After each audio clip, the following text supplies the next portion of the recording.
In this podcast, I'm going to be talking about Skillshare versus skill success.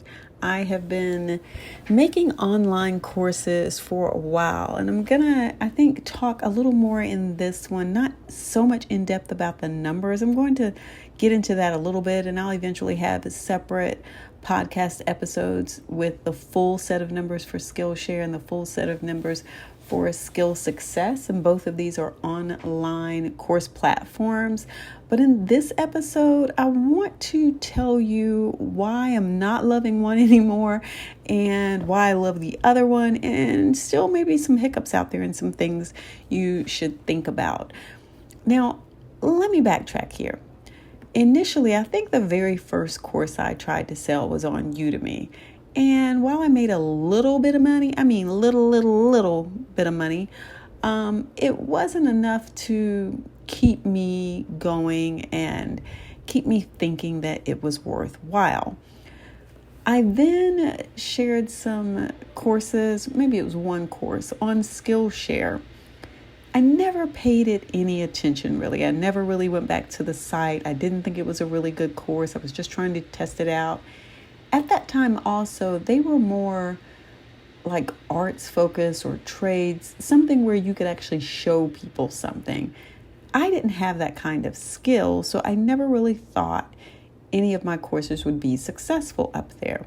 And I tend to think that that's why they aren't that successful up there now also. But Skillshare has expanded some. When I first earned money on Skillshare was April 2020, and I had that one course sitting out there and it earned 74 cents.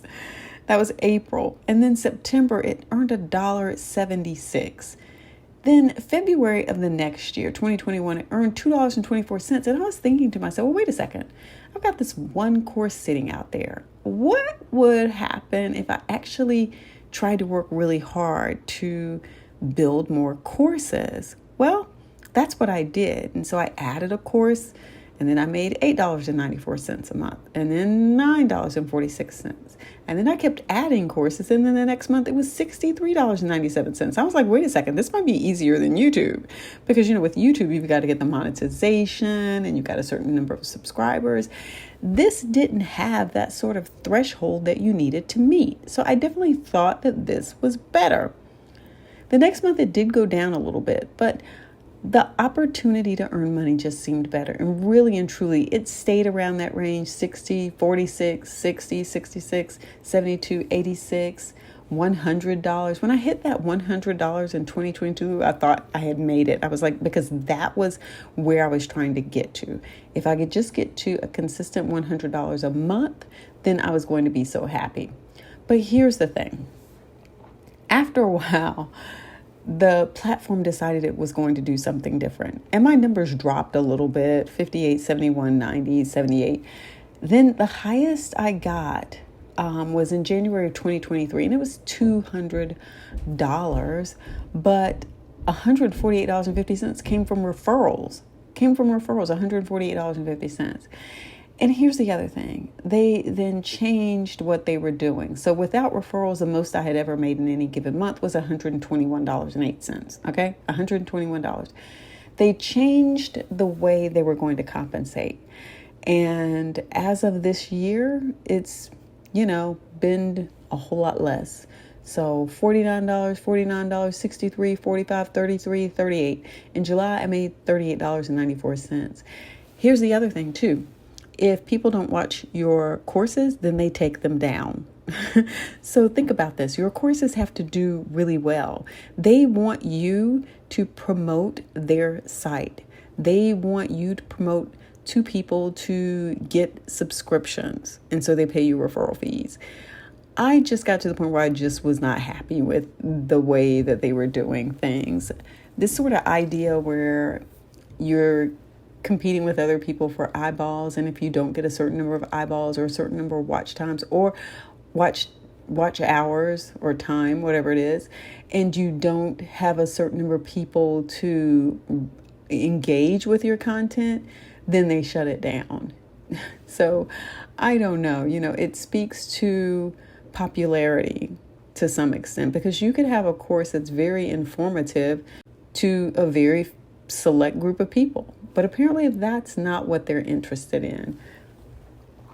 Here's the other thing too. So after a while, if you go to their page where they open things, where their opening page, I'm sorry, I sound so conflicted because it's late in the evening and I'm a little tired.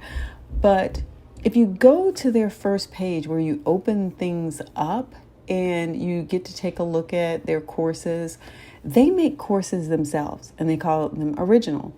So when you go to the first page, a lot of times what you will see are either staff picks, popular classes, trending. So I'm on the page right now. Under trending classes, there are 6 classes listed. 5 of those are their classes. They're Skillshare classes. So realize that on their homepage, they're promoting their courses, not you. It's a little bit harder for you to get up there. So it's a little bit different from like YouTube. And I think I'm just not happy with it. I don't know what else to say about it. Let me talk a little bit about Skill Success. And it's not a perfect platform either, but I think it's a lot better. I started Skill Success in 2023. After Skillshare, after I had those courses on Skillshare, one of the things I was thinking was, hey, I've got these courses. I should put them on as many platforms as I can, which I tried to do. Now, some of these other platforms didn't last longer than a day. I was just like, I got all my stuff loaded on one platform, and then they announced that they were shutting down. I was like, no, you got to be kidding me. But they did. And so Skill Success was one of those ones that reached out to me. And so I went ahead and started uploading my content. They actually uploaded give them the files or something like that. So I'm going to go back and talk to you about Skill Success. Now, let me see if I can give you the total amount of money that I've made on Skillshare, though, over time. Let's see, the total amount earned for Skillshare is $1,597.21. And when I look to when this dates back to, excuse me, it dates back to November 2018. So I think that that maybe when I first put that course up there and did nothing. I don't know. I guess it just sat there. So $1,597 in all those years. So then you can see how little it was making per month. Okay, let's talk about Skill Success. Now, it does take a while to get your courses up there because they're sort of handling that themselves. But in 2022, which was when I uploaded my courses, 2022, I uploaded my courses in, I guess, around June. And so I received the first amount in July, and it was $12.18. I was like, okay, well, everything starts slowly, right? And then in August, it was $223. I was like, okay, I'm liking this. And then in September, it was $340. And then the highest that I made in a month was $804.20. And then it started coming back down. And I'll talk about why I think it's coming back down. But the 804, it was for the same number of courses almost. There might have been 1 or 2 more courses as I had on Skillshare. So think about that for a second in terms of how much money you're making on Skillshare versus how much money you're making on Skill Success. So I don't know. But here, the total I've made, the total that I made in 2022 and, this is a weird date here. I'm trying to put it all together. I don't know why they have January and February in here because it is 2022. I guess this is weird the way they have it all set up. Total earnings, $2,455.89, it says, for 2022. And then for 2023 so far, it has been $1,693. And so really and truly, this is hitting about where I expected it to hit. And here's the thing, I have not put any more courses up there in months. I just haven't had time. Every time you put a new course up there, they send out an email with new courses. So that bumps people to go try and check out your courses and look at them. So I definitely feel like if I were adding a new course one a month, that I definitely would see probably double the income that I'm seeing here. But I haven't had the time. So there you go.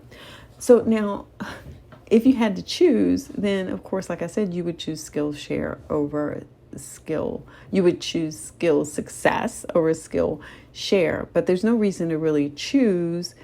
You can put your courses on both of them. Just understand that on Skillshare, if they don't do well after a year or so, they will take them down. And then there are some other platforms too that you can also look at selling them on. And then you can also look at selling them yourself.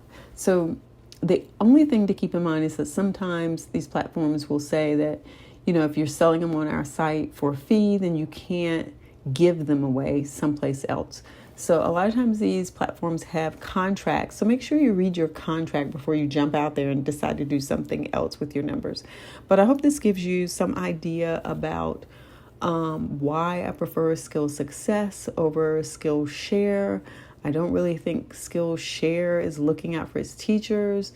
Like I said, they're promoting their courses harder than they're promoting your courses. Just keep that in mind. So they're making more money for them by having a really big library that people come to, but really they're then targeting or pushing those people to their courses and not yours.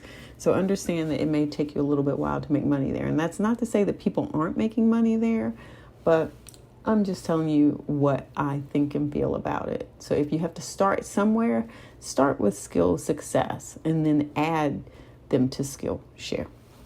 All right, that's it. Hope you got something out of this podcast episode. Don't forget to give it a thumbs up, and don't forget to hit the notification bell and subscribe.